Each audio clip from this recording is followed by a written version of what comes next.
I'm Sam. One night, my stepdad came home out of breath.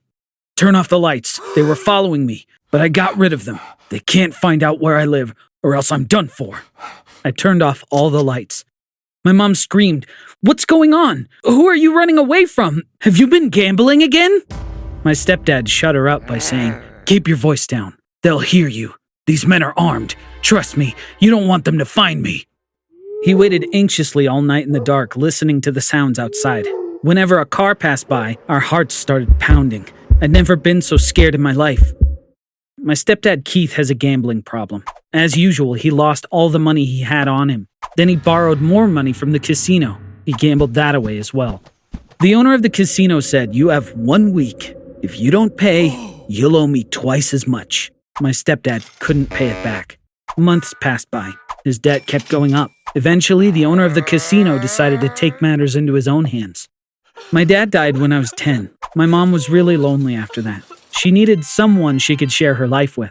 She met Keith last year, but I knew he wasn't a good person the first time I saw him. I begged my mom not to marry him, but she wouldn't listen. She married him too quickly. And even though the marriage is failing, she still puts up with him because she's too scared of being alone. The next morning, I had to go to school because I had an important exam. I hadn't gotten enough sleep and I was feeling awful. During the exam, I put my head on the desk and fell asleep for a while. My teacher noticed and asked, "What's going on, Sam? Are you sick?" After the exam, my best friend Pete came to chat. "You don't look good, bro. What's up?" he said. I told him what happened the night before. He was concerned. "This is really serious. In movies, when bad guys want to scare people who owe them, they say, if you don't pay, you won't see your family again. So it's not your stepdad who's in real danger. It's you and your mom," he said. Pete was right. It's impossible for him to come up with all that money to pay the guys. I need to protect my mom from them. But I don't know how I'm going to do that, I replied. Pete smiled. "I owe you a lot. Now it's time for me to help you out. We're going to my place after school. I only need you to promise me one thing. Everything you'll find out will stay a secret between us. Deal?" I was really intrigued. I nodded. "Of course. You can trust me," I said. You might be wondering why Pete said, "I owe you a lot." So let me tell you. Pete came to our school at the beginning of the year. Just like every other school, we've got bullies. They started picking on him because Pete was so short. They'd shout, "Midget!" whenever they saw him. Pete couldn't say anything back because he was afraid of them.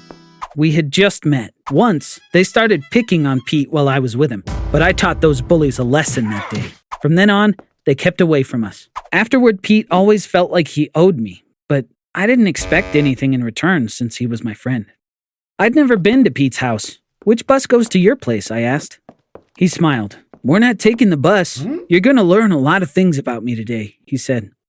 We walked 3 blocks until we stopped at a corner and started waiting. A gigantic SUV showed up and parked in front of us. The driver got off and opened the door. I got into the SUV. Turns out Pete's family was beyond rich. "Why do you go to public school if you're so well off?" I asked. "Because my parents were worried that I'd be a spoiled little brat if I were friends with rich kids," Pete said. "That's why they wanted me to go to public school." I agreed, so I played along. After a while, we arrived at a huge mansion. There were security guards everywhere. Pete said, "My parents are traveling for work. Normally I can't have friends over. Come on, I want to show you some wild stuff. You wouldn't believe me if I told you about all this. That's why I wanted you to see them for yourself." The mansion looked amazing. I still couldn't process the fact that my best friend was so rich. How do you make so much money? What did his father do for a living? Still stunned by the grandeur of Pete's house, he led me out the back door. There were lots of trees in the garden. Pete pointed to one of the trees. I looked at the tree he was gesturing towards, but I didn't get it. Pete laughed out loud.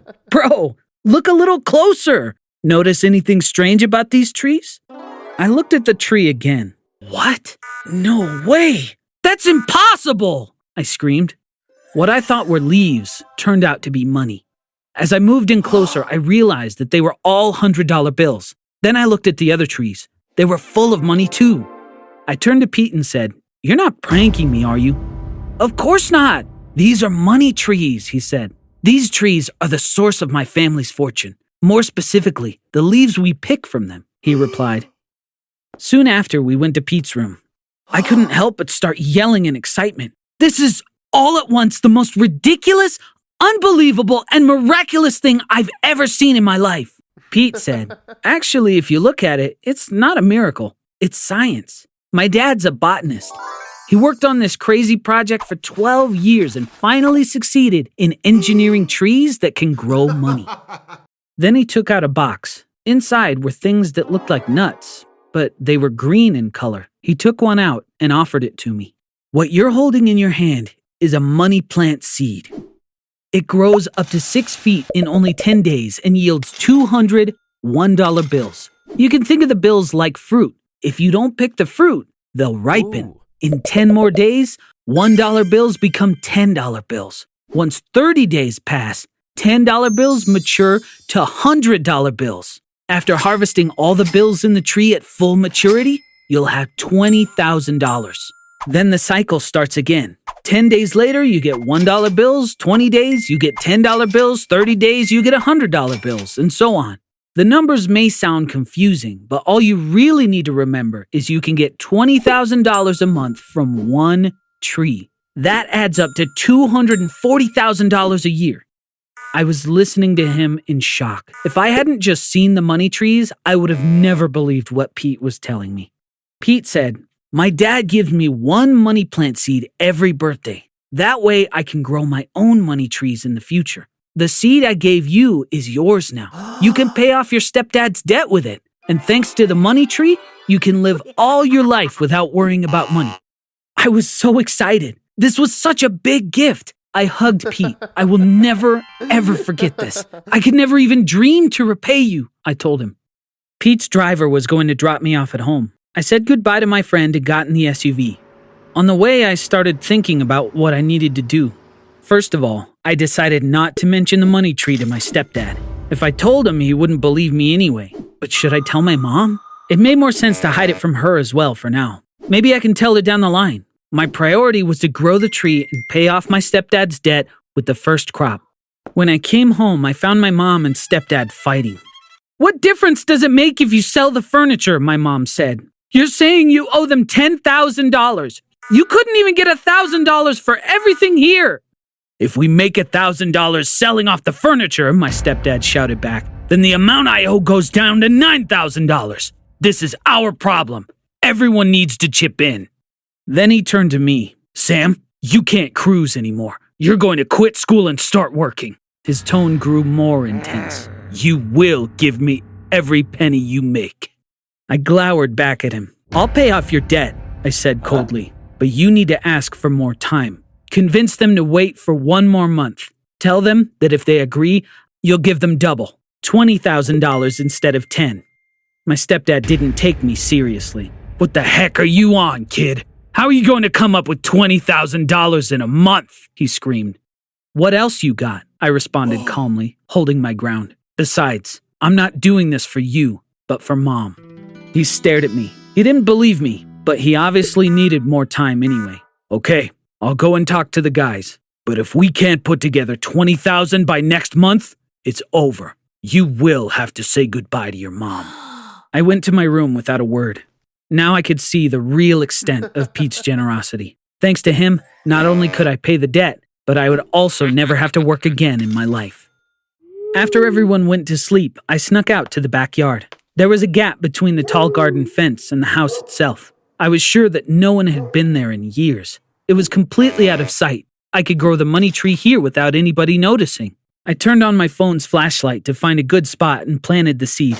Now, all I needed was time. The next night, I waited for everyone to fall asleep. I went down to check the tree. There was nothing. I was so stressed. I really wanted everything to go as planned. When I checked again in a week, I was so excited to see the little plant coming out of the seed. I took a picture and sent it to Pete. He immediately replied, "Congrats, bro! You're the proud owner of a money tree now." That night, I dreamed of swimming in a pool of money until the morning. When I woke up the next morning, I had a huge smile on my face. When the 10 days were up, I was incredibly psyched. After making sure my mom and my stepdad were sleeping, I went out to the garden. When I turned on my phone's flashlight, the tree was illuminated. I almost screamed with joy. Just like Pete said, there was a lot of $1 bills on the tree. I was so happy that I couldn't stand still. I started dancing as if there was music playing. Just about then, I heard a noise behind me. What are you up to? I've been watching you for days. What are you so happy about? When I turned back, I saw my stepdad. I was shocked. I opened my mouth but couldn't speak. My stepdad was holding a big flashlight. He held it up to the tree. What's this? Why did you stick all this money on this tree? Then he lifted his hand up and grabbed one of the dollars. First, he looked at the tree, then to the money, and finally to me. He was wild-eyed. Is money growing on this tree? You better have an explanation for this. Tell me what's going on, he screamed. The second my stepdad found out, all my plans went out the window. But don't worry about me. You'll never guess the incredible things that happen in episode 2 of my story. See you in next week's video. Goodbye for now.